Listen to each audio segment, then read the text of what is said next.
All righty. Good evening, guys. It's Monday, 27th of January already, a little after 6 p.m. So let's get started to see if we have any questions. Yes, I got a question for Reverend Richard. What is the purpose for the laying on of hands when somebody is being installed for a church? The laying on of hands when somebody's being installed is it's a ritual that speaks to the authority being granted that person, and the approval of the body that's laying hands on him. Okay, so why they say only ordained pastors, ordained ministers? When the ministers is ordained, when his deacons is ordained deacons. However, both of those are rituals that comes from um, doctrine that was written by men in terms of only ordained personnel doing that. That's not scripture.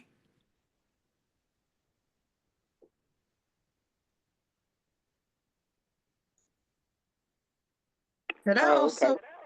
could I also add that from my background, um, laying on of hands, not during somebody's joining church, but that was for the purpose of healing.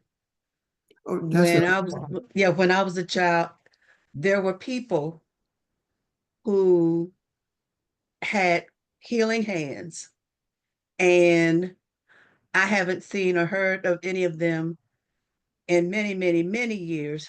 But during that time, as I said, I witnessed people actually being healed. And I have not seen it. I have not heard of anybody able to do that in over 30 years. So that's my context for laying on of hands. um, that's our context also. Um, she asked about ordination, and that's different. Yeah, it's the same thing. We have had tremendous experiences in laying hands on people for healing, uh, opening blind eyes, raising the dead. Those we've had those experiences.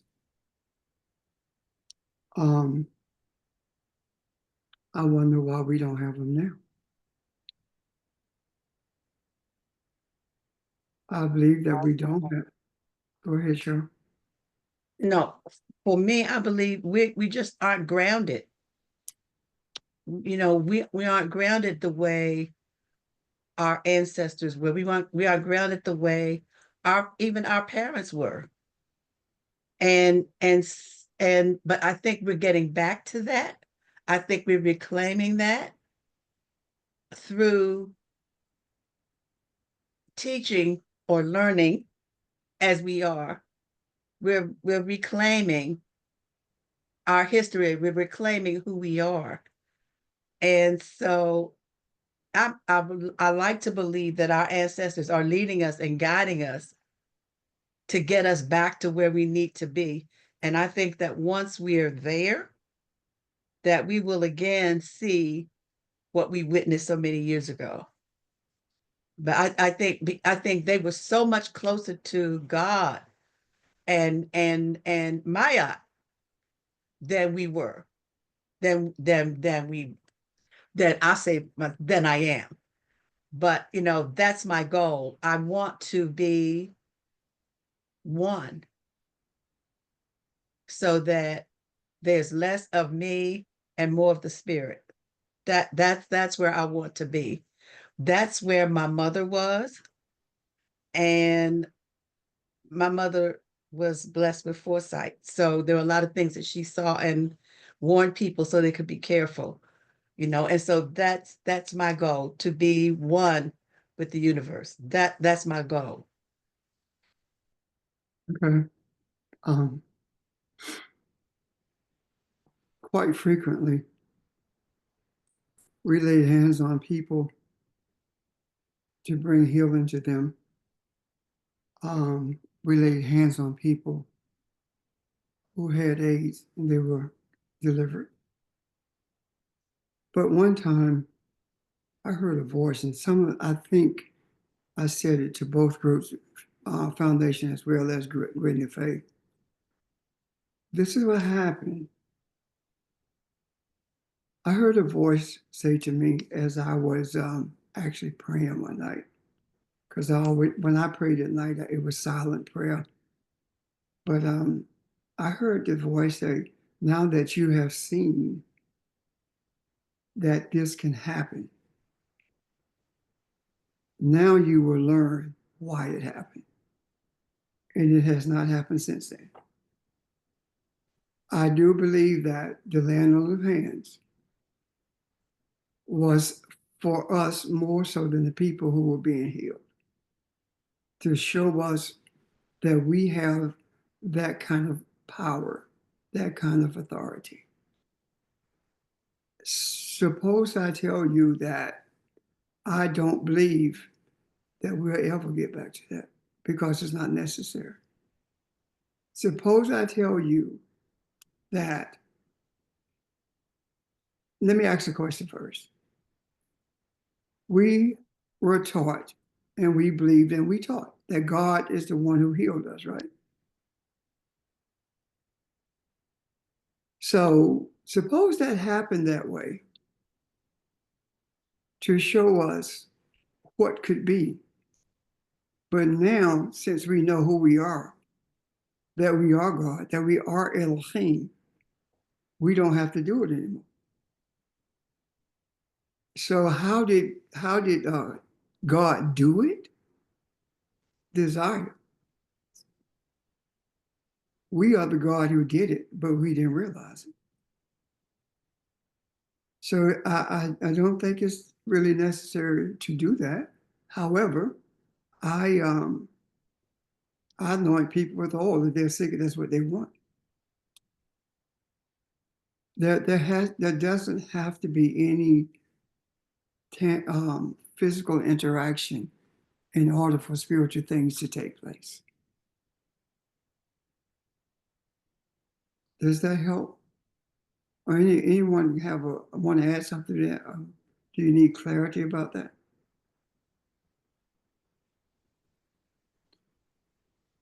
Can you see that? Yes. Okay. Well, Reverend Richard, is it the same as whenever we tell you something that's going on and you say, I got this? Is that sort of the same? Not Same sort of. thing? It is the same, baby. Okay. Okay. The question becomes, when I tell you I got it, do you see results? Do you get the results when I tell you I got it? Yes. But I didn't touch you. I just heard your voice on the phone. So how did that happen? It happened spiritually. Okay. And honestly, when I started saying I got it, I really didn't know where that came from. But now I do. So.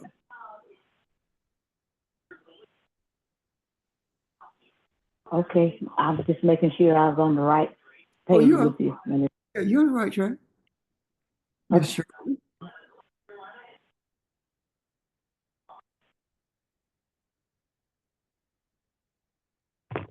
Hey, Pastor, this is Charles. What if a person hadn't got as far as we have got on knowing what to do and not to do? And because you remember when Jesus spit in the ground and made that little stuff and put over the man's eyes? Yeah. Do you still have to do that if that person hadn't came, don't understand the way we understand? Sometimes you would, and sometimes you wouldn't.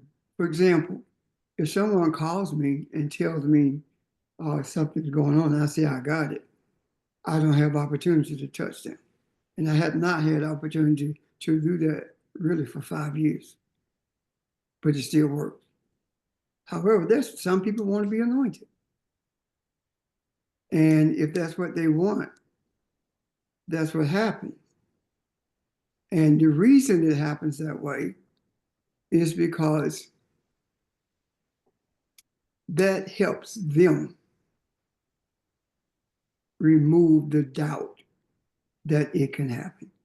Because they have been taught, and I've taught this also, that the putting oil on them, anointing them with oil, heals. And I'm saying that it's not necessary. And I had to learn that, of course.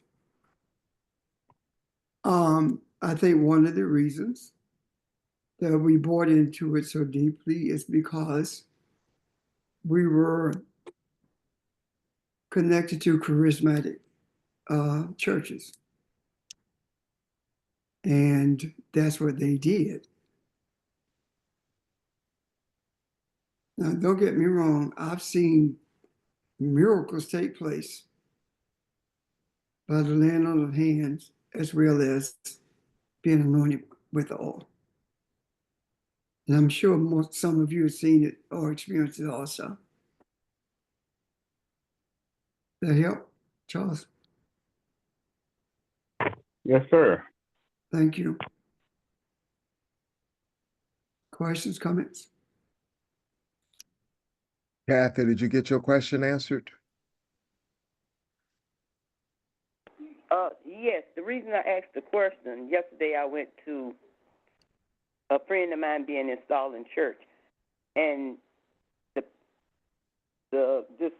pastor said all ordained ministers pastors come down and we're going to lay hands on them. And one of the young preachers was not ordained, and he looked at him and said, I said, only ordained pastors and ministers. But the young man wouldn't move. He stood there. And so when they said lay hands, he laid hands on him, and that was my question. Why they only say the ordained ones. So that's why I raised the question. That's a matter of ecclesiastical ranking. That's all. If they really believed there was a problem with him laying hands, they would not have let him touch it. Or they would have insisted that he not join the group. Mm-hmm. Been there, been in several ordinations that recognize the same rituals.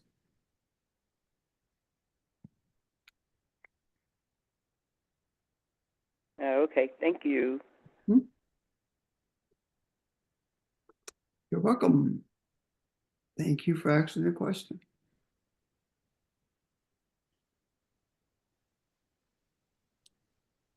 Anyone else? Any questions, y'all?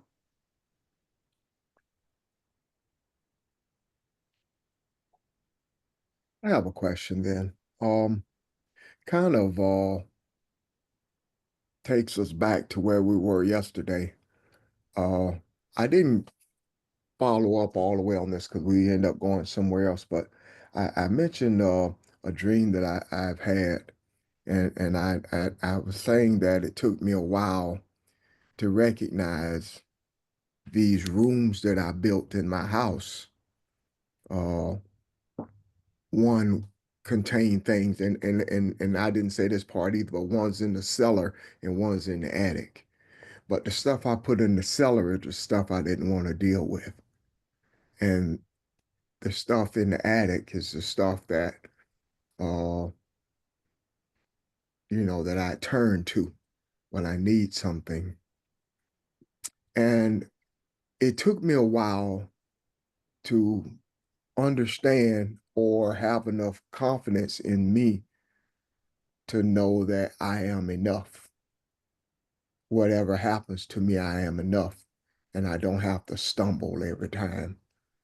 And just based on our conversations this weekend, do you guys think we're enough for what we're facing? Do you think you're enough? Do you think we're enough united?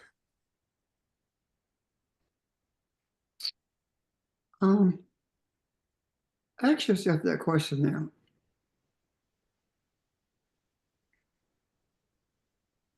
And what do you come up with when you ask yourself that question?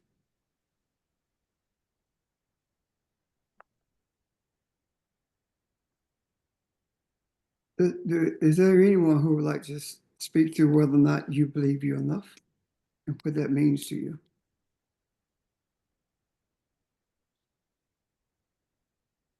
Hey, And the reason, this is Barbara. Mhm. Bob,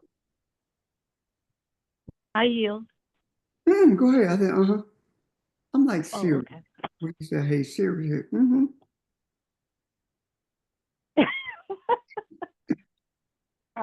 The answer is yes. What else you want to know? Yes, okay. we are enough.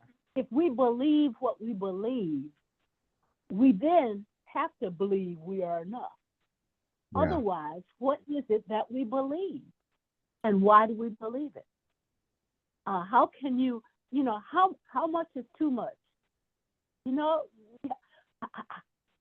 I believe that I am enough. And I believe that we are enough because I am you and you are me. And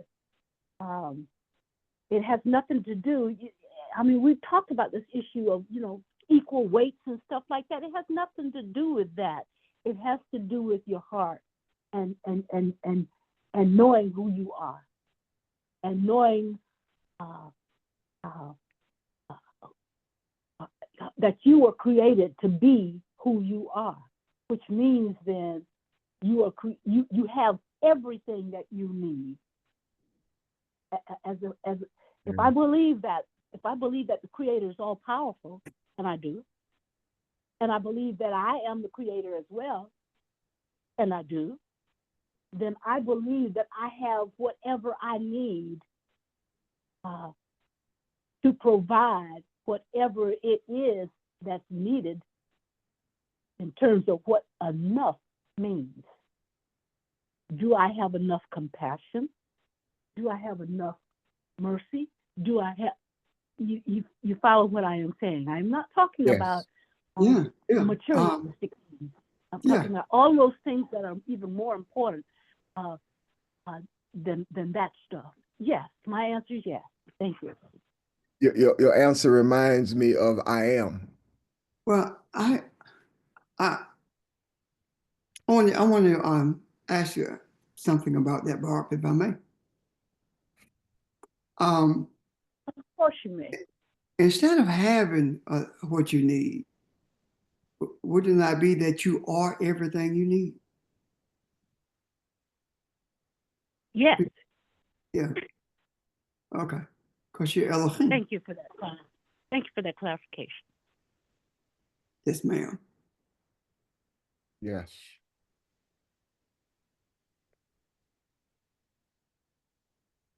I asked the question because I'm sorry, somebody else going to say something. Yeah. We need to get beyond ourselves in terms of thinking that it's that we're being arrogant when we say who we are. This being this false sense of piety, we got to get rid of. Because if you know who you are, don't be uncomfortable when you talk about it, especially to yourself. Because I remember the first time that we walked this journey I walked this journey anyway. What came to me was, who do you think you are? Why do you think you were chosen to do this? What makes you think that you can influence all the people on this globe. That's arrogant. That's what came to me. And I had to deal with that within me. Because those thoughts relegate you to being this body, the physical body, as opposed to being spiritual. As this physical man, no, I cannot reach everyone on the globe. But the spiritual essence of me, I'm already reaching everyone on the globe. Does that make sense? Yes. Okay, I'm done.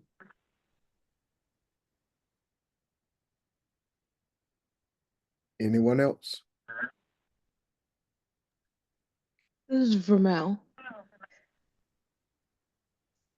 So then, would it be true to say that if if I struggle with something, I guess what you mean I don't fully believe I have everything needed.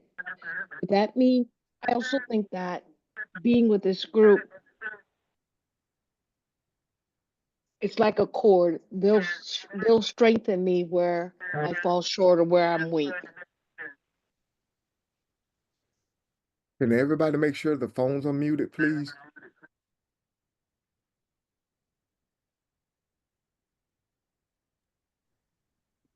Thank you. Vermeer, speak again, please. Okay.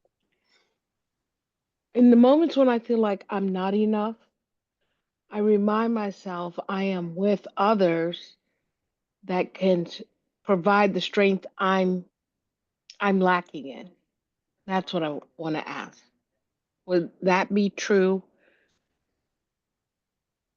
given that we're all one?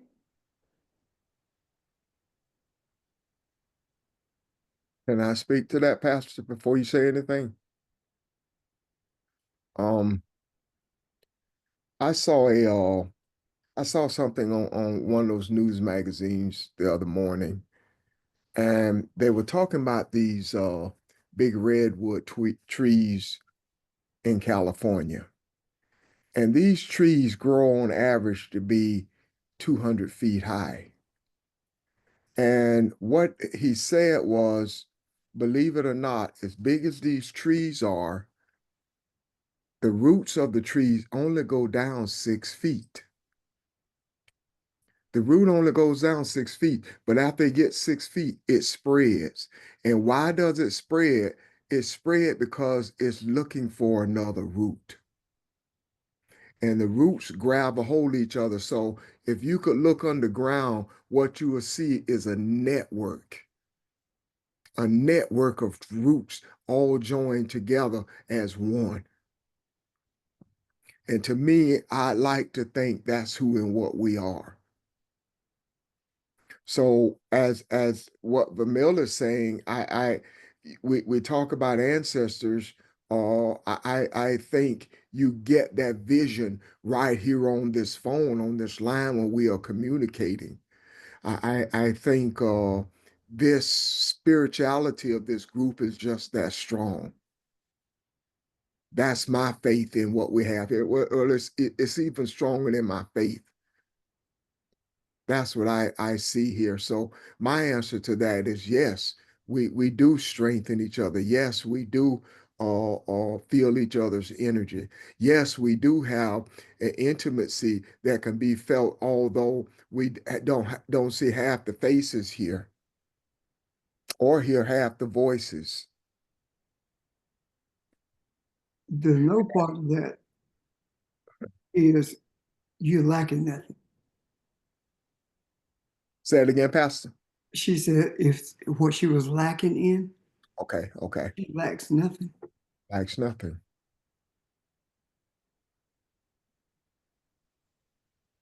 If you I could see hear, that, go ahead. I can see that now, especially with Ron's analogy of the tree wimps, and that resonates. And I have a better understanding of that now. It's not that I'm lacking, I'm just growing in trusting No, in that area I'm enough, right? sometimes, Vermeil, it's not even a trust factor. Sometimes it's not. It's just an unaware, being unaware. Okay, And now I could see that. that doesn't mean it's not a trust factor, but sometimes it's just being unaware. Look how much all of us were unaware of.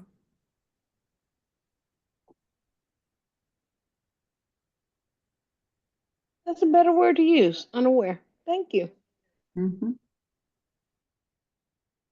I look at my strength though.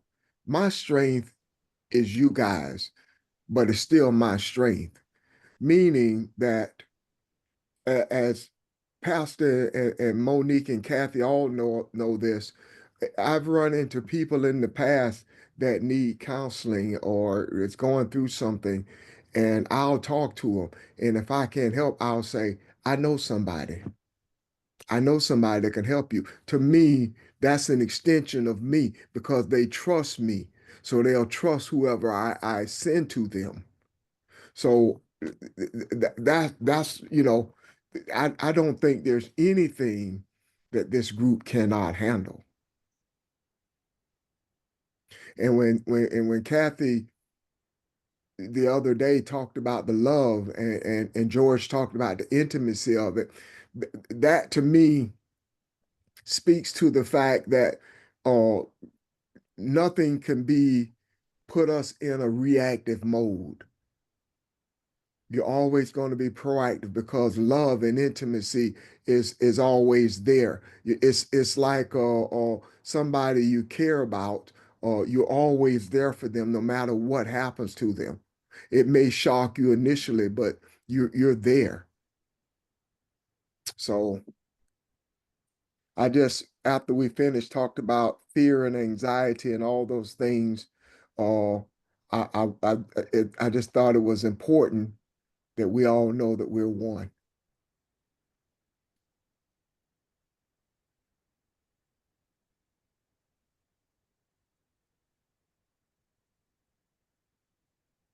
Thank you. Thank you. Anyone else?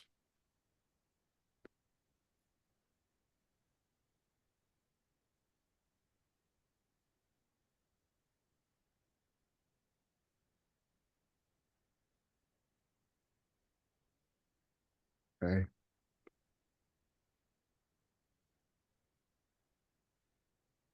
I was uh I was looking at some scripture that talks about all of creation groaning and waiting for man, and that always sticks out to me looking at that and what that means. And you guys, if you can't tell by now, I read a lot about trees. I love trees. I think it's a brilliant vision of what man is capable of. That you are rooted in the earth, you're rooted in darkness, you're rooted in what consciousness looks like, and still you're reaching always for the stars. You're reaching up, and you never stop being a life force for everything in the environment, whether that be from insects or bugs or anything that's below the surface. Everything depends on the tree. And that's who we are. So a lot of my examples contain that. I said that to say I was watching this thing on television on the History Channel, and this scientist was in this forest, and I want to say it was in Norway. I can't remember where exactly, but it's a forest she was looking in. And in this forest, uh, she was testing to see the growth patterns of trees as far as climates, as far as proximity to other trees and whatnot. So she's looking at these things, and she saw something very peculiar. She had this instrument she could put in the tree without really harming the tree, but it would show her the growth patterns of trees. But she saw something. She saw in this one tree there was a big space where there was no growth. There were no rings, there was no activity, and she couldn't figure that out. So she went to another tree and saw the same thing and saw it on several trees. So finally, she cuts one of them down, has this guy come out there with her, and they cut this tree down, they take it back to the lab and they're studying it. And they end up cutting down a couple of them and looking at them and trying to figure out the age of the trees. And what they figured out was there was a 9-year gap where this tree did not grow. 9 years that looks like nothing happened with this tree. And it showed a similar pattern throughout the forest. So from further studying, they figured out that this 9-year gap started happening in 1941.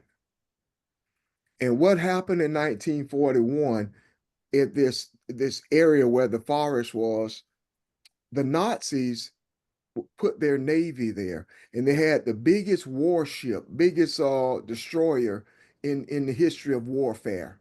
But it was big and it was slow and it was very easy target. So what they did is they invented this chemical gas, some kind of carbon gas that they would put out before they launched this ship. And the gas would make fog go out there, and you couldn't see where the ship was. Well, it stopped the growth of plants. The fog did. And even after the war, it took the plants 9 years to get back to normal. The amazing thing about that to me is not the gas or the Nazis or what they did. The amazing thing to me is from what they could tell, none of those trees died. None of them died. Some of them are various sizes, but what that says to me is, again, the root system. The trees kept each other alive for 9 years. For 9 years. And I look at that and I think, of the strength of that, the resiliency, the determination of just that as an example of nothing coming against us, not even something snatching the oxygen out of the air, cause them to perish. And I don't know. I just like that story. I think those types of stories remind me of who and what man can be. So again, it made me think about us and who we are when I see those kind of things. I hope you can see the tie-in. Yeah, I do too also, Ron. Yeah, And if I may share, since you're speaking about trees, I was very fortunate to visit Charleston, South Carolina, and I had the opportunity of going to St. John's Island, which has the angel oak tree, and it was just a sight to be seen. And there was a group of us from Philadelphia that was visiting that weekend, with Pastor, and just to see that a limb of a tree is the width of a football field, the limb, and just to be able to know that this particular tree, withstand hurricanes, and just thinking about it in terms of when you say I am. I think about it in terms of, I am a tree of life. And just knowing and just having that, that feeling of the power that we have when we say I am, but what do we say after that gives us the fullness of knowing I am Elohim. I am, you know what I mean? The tree of Yeah. life. I am. And so I think that what you're saying has, relevance, to myself personally, because to witness and to see that with my eyes, but to understand it from my spiritual eye is what I appreciate when Vermel, was saying what she did. And that's the energy, the vibration, the connection that we all have. I know that there's no lack. So we tap into each other's oneness. And I just wanted to share those thoughts, but I can resonate with you about the tree, Ron. So I just wanted to share those thoughts. Thank you. Thank you, I'm George. done. I appreciate that. Thank you. Anyone else?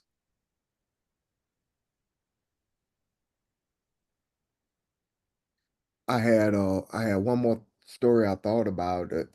Seems like every time I look at something that kind of touched me, it makes me think about this group. Uh, but I was thinking about the woman whose son got murdered, and she ended up beloving the kid that killed her son. And her thoughts were, you're gonna know what love is. You're gonna know you're gonna feel, because if you knew what love was, you wouldn't have done that. That's amazing to me. That's pulling things out that you didn't know you had. But that's the strength that I see and feel, that I know with a certainty that we have. And so all the stuff we talked about, uh, there will be things happen. There will be some things some shocking things, or bloodshed or whatever. But in the end, it's going to be okay. It may rock us a bit, but it's going to be okay, because we're going to be okay. And if you have to pick up the phone or text somebody or whatever the case may be, let that be what you do without hesitation.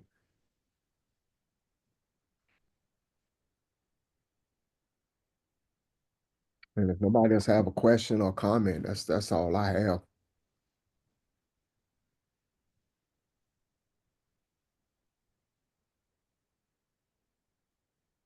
Okay. I have a question, Ron.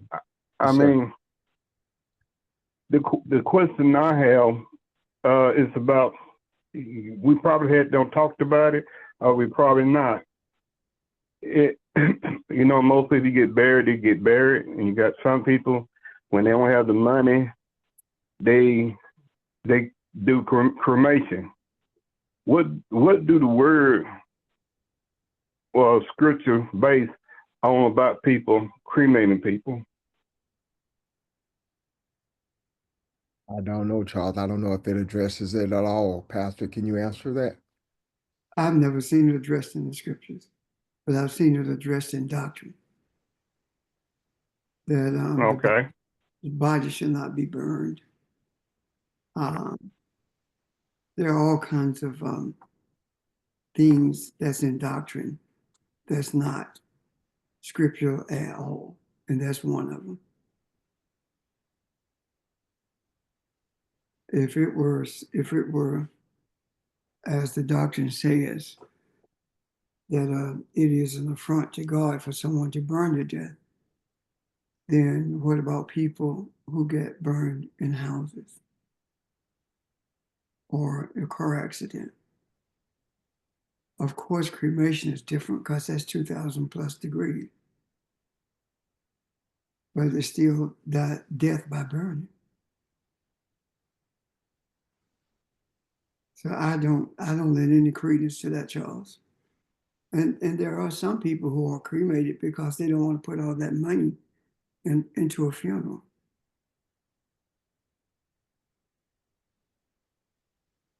That was the reason. That was the reason I was. Go ahead. I say, go ahead, Charles. that was the reason I asked that question, because I knew when someone asked me that, I said, if God is who He said He is, there's nothing foreign, distant that He can't bring the body back to where it was. And so I knew that was possible, but I had to ask that question because a lot of people here on the phone probably be thinking about that too a while back when they heard people died and they got burned. And so that's the reason I brought the question up. Thank you, Charles. Oh. There are so many things that keep us in bondage that has no spiritual meaning at all. Matter of fact, most of the stuff is not all that we have been told about stuff like that is not true. The body is, nobody's in the body when it's cremated. The reason it's a body is because nobody's in it. The Aramaic does not have a word for living body. The word referencing the body in the Aramaic is translated as corpse, because, as did the ancient Kemites, nobody saw the body as being alive. They saw the spirit being alive, and the body is the vehicle that the spirit gives life to for the purpose of being physical in the earth. That's it. What's that saying? Ashes to ashes and dust to dust. Is that in the Bible? No, that's it. That's in the Hitchcock Handbook. Okay, so but isn't it in the body that the Bible, that your body will return to dust or something like that? Yes. Isn't cremation just a faster way to get there? Since you put it that way, yeah. A faster way and a cheaper way too. Yeah. So it's gonna happen regardless of how. Yeah. Okay. I guess That's funny. I'm sorry. I was just going to say that's the same discussion that my mother and I had, because I thought I was going to predecease her because of my illness. And so we talked about that. And first she was against it. And then after we talked about it, that's one of the things that she said that made me laugh, what you said. And so she finally agreed with me, because I said, once my spirit and my soul are gone, it's a thing. It's not me anymore. So it doesn't matter if we believe that we're going to be resurrected. We can be resurrected from anything, from anywhere. So we don't need it. I don't need it anymore. And so after our discussion, she agreed. And as a matter of fact, when she passed away, she said that she wanted to be cremated, and her remains were put in my sister's backyard around her favorite tree. So I agree. A lot of the things that we got saddled with have nothing to do with faith or spirituality, right. and everything to do with what folks decided we should do or decided we should think.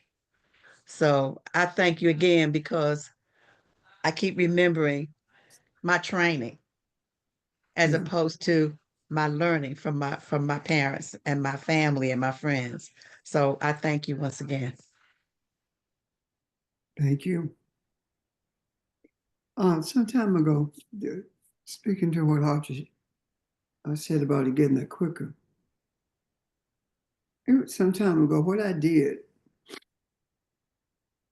I went to funeral homes, and I asked them, how much would it be for a funeral? And what I did was give them the same things I wanted. I chose the same coffee chain, same everything. The funeral at the African funeral home was $8,900. The funeral, oh, and that did not include the what you call that thing? That you put the casket in?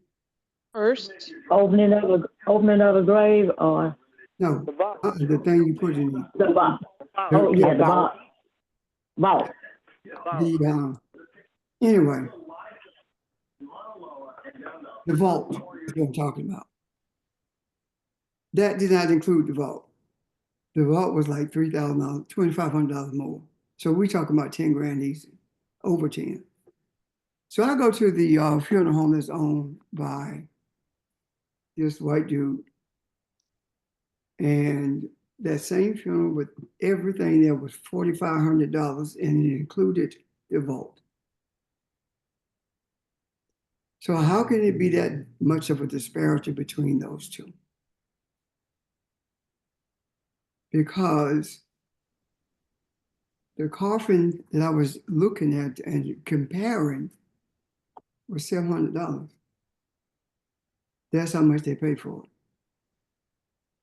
And why is it more at the African funeral home? And of course, I didn't stop there. What I realized was that we pay far more for burial than white people because we're being ripped off by people who look like us, by people who play on our emotions when death occurs.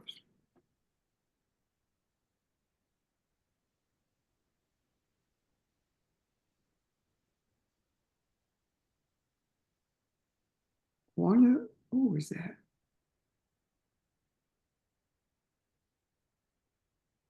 I almost called her name. Her grandchild died right after birth. And she ended up going to the white funeral home because the coffin that they were putting the child in was $300. And I think it was like somewhere between $2,500 and $3,500 at the African funeral home. And if that sounds wild, it sounds outside the lines for you, check it out for yourself. Compare it.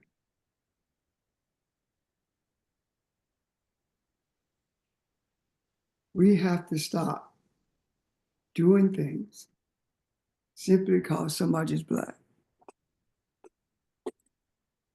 We need to start doing things because it's right.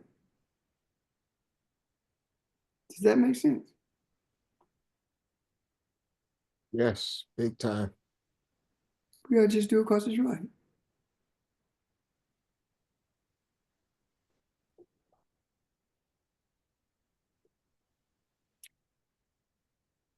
So I don't have anything else other than encouragement for tonight, either one. Just encouragement. Okay. Just encouragement. I'm considering a Zoom meeting with the teachers at some point because I believe that we're going to have to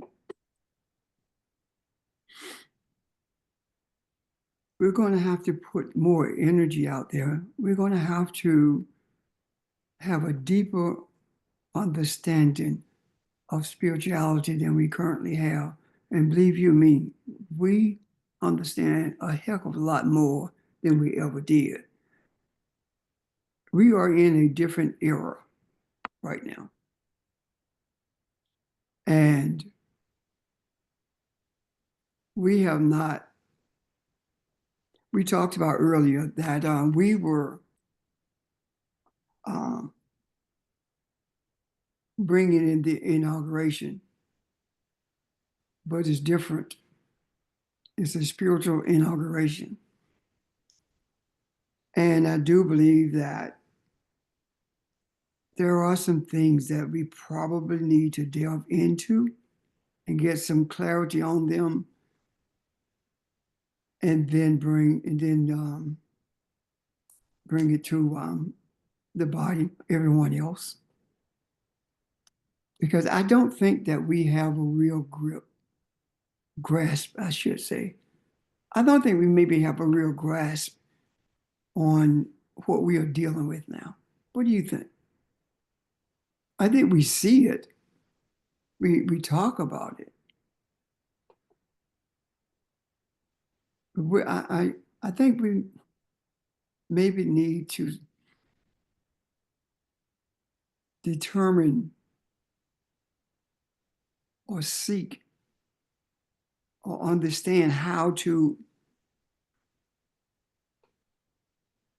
infuse energy into the macro without having to wait for a planetary body to push it in. Does that make sense? Come on, y'all. The moon, we get energy from it. So we should be able to bring energy, to infuse energy, to infuse life into the earth without having to wait for the moon or the sun to do it. We should be able to draw it from the sun itself or from the source itself. Does that make sense? I know we get Yes. it. Just Audrey? Yes, it makes sense. Yeah, I think we probably need to do that at some point. Well, I think our energy increases whenever we are together. Yeah. And having certain realizations. So I don't think that's ever needed of the moon or this or whatever. It's just the gathering. And I think we need to have that gathering, especially this year. I feel very strongly about that. Our people, when I say our people, I'm talking about globally. Our people are going through things that are unimaginable. And I'm not just talking about in this country, I'm talking about globally as a result of this shift. I try to look at international news also. And this shift that we experience is child's play to the shift that the world experienced. This has been a cataclysmic event that has taken place. It has shifted everything all over the world.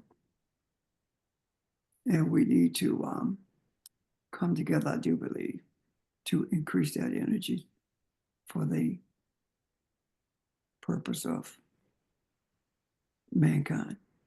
But I'll let you know. I'll let you know. What I'll probably do is send some dates to our thread. And then whatever date is convenient for all of us, that's the date we'll choose, okay? Sounds good. Okay. Hey, Pap, before we go, I was looking at on YouTube about the lining of the planet, and it was 4 of them were supposed to be lining up. What would that represent, or have that happen? It happened. And all I could find on the chart was an infusion of energy into the earth. Is there anyone else who was able to find more on that, the lining of the planets?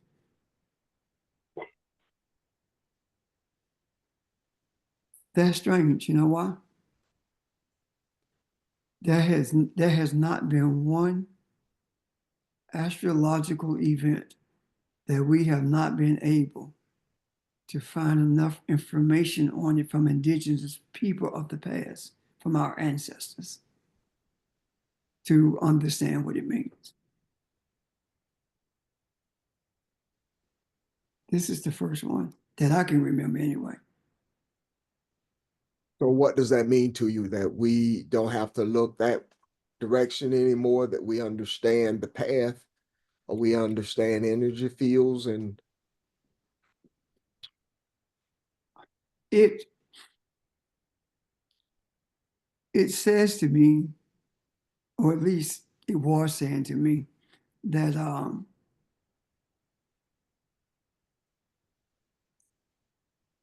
that we cause the planet to align. okay. Our desires for the energy. Because every time as long rather, as we have been talking about being Elohim, we have experienced astrological events that has not taken place for hundreds of years, if not thousands of years. And some of the events that we experienced were events that and understood them. That shifted the course of the earth, but at the same time, we understood them. So this one tells me that we don't have to. It tells me that it is necessary for us to come together. Maybe the reason I feel so strongly that we need to come together is because we need to absorb as one all of the energy that has been infused into the earth as a result of those 6 planets lining up.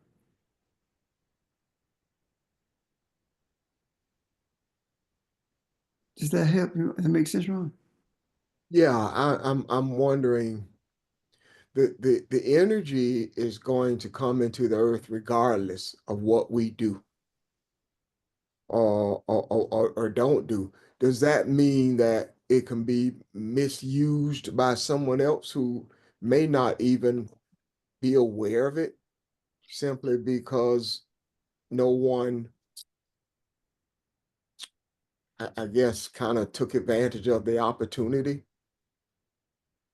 Energy, let me put it this way. I see energy as being like clay. Malleable enough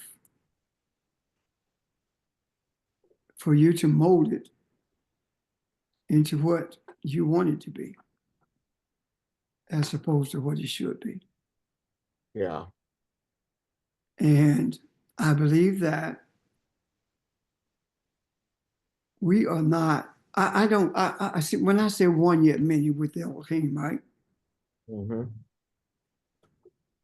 I see the one as those who hold fast to who they are. And I see the many as those who don't realize who they are.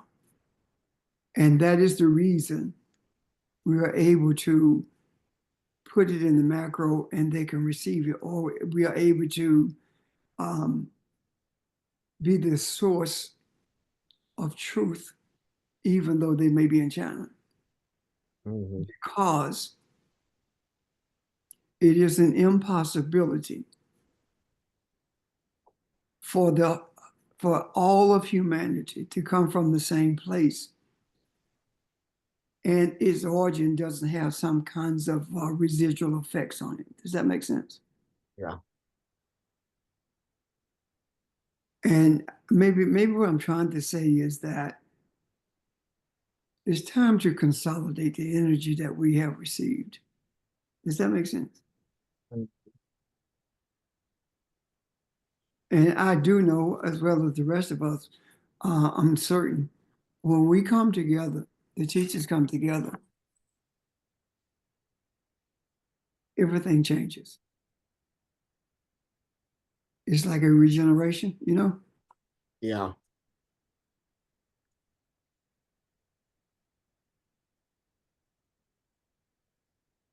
Anyone else want to speak to that?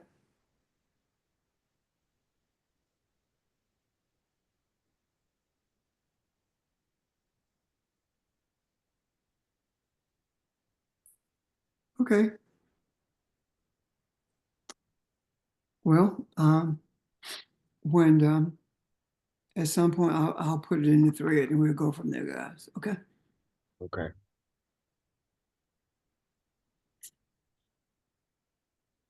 Well, anyone else question or comment before we?